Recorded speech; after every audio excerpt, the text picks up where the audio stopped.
Welcome to Tech Topics brought to you by CyberVenger. We help keep small businesses stay protected and compliant with cutting-edge cybersecurity and IT solutions. Hello and welcome. I'm Andy, the managing consultant for CyberVenger.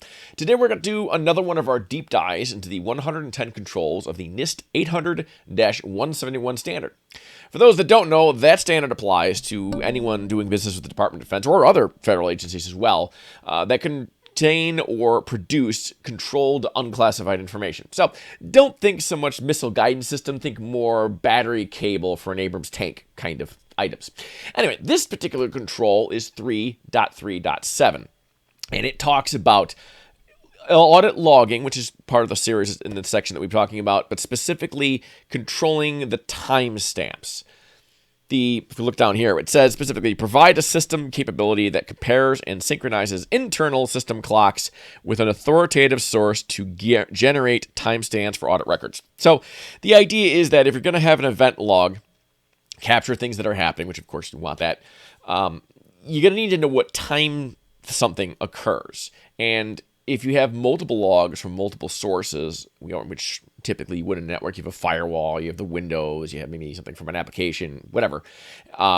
The previous standards, 3.3.3, 3.3.4, 5, and 6, all talk about ways to collate and report on and take alerting and action from all these different events. This one's talking about, with all these events, how do we know the order that things happened in? So you want to have some kind of single central source of truth as to what time it is so that the timestamps line up. If you're an attacker and you want to help mislead your victims, you want to throw them off your trail, you might take your breach that you commit once you get in and start generating events. You're going to generate events as you're doing your breach, but you may be able to trick them by messing with the time source. So let's say everybody's using an NTP server to synchronize the logging. You can change the time on an NTP server. Maybe they're just using the default domain controller's time. You can breach that, or just somehow trick it into using a different time. Then all these devices are going to have different timestamps on them. Or sometimes that happens all by itself. Clocks drift and people don't pay attention. Maybe the firewall clock is wrong. How often do we, as security providers or even just IT guys, think, oh, I should check the clock on my firewall?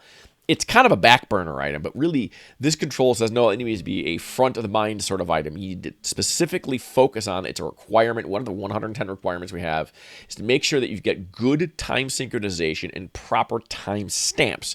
So when you do forensics, you can see what happened in sequence. You can piece things together to better track and figure out where the hacker has been, what they've been able to do, when things happened.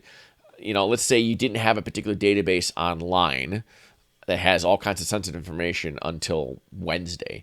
But the logs show that the breach occurred Tuesday, and then it was fixed by Wednesday. Then all the stuff stopped. So, okay, you can go, hey, if this is really true, I don't have to report this breach of all this data because it wasn't on when the attacker was active. We kicked them out on Tuesday. But if those logs aren't accurate, you might mistakenly believe that to be true, when in fact, the attacker was active on Wednesday, Thursday, Friday, and so forth when that data was available for them to breach. You can kind of see why timing could be so important. It helps you not only figure out what the sequence of events is, but to find out what might have been available or not available during the event of a breach to help you decide what you need to disclose as a breach. There's a lot of requirements about breach disclosure, not just for NIST, but for other entities as well. So that's kind of a big deal, is transparency. We want to be able to make sure that we know when a company is breached, and so there's requirements to do that. Particularly in NIST, there's a number of breach requirement controls. That's not this one. This one is just about time synchronization. So it's a fairly straightforward one, but I did want to mention a little bit about why it's so important, because I think it is an important control. I do like this one. Unlike the last control, I think was a little redundant. Certainly important, but was already kind of spelled out in the control before it. This one deserves to be in its own control. We're back to controls I like, such as it is. I'm Andy with CyberVenger. I think that's all it is for this one, and we'll see you next time. Thanks for watching.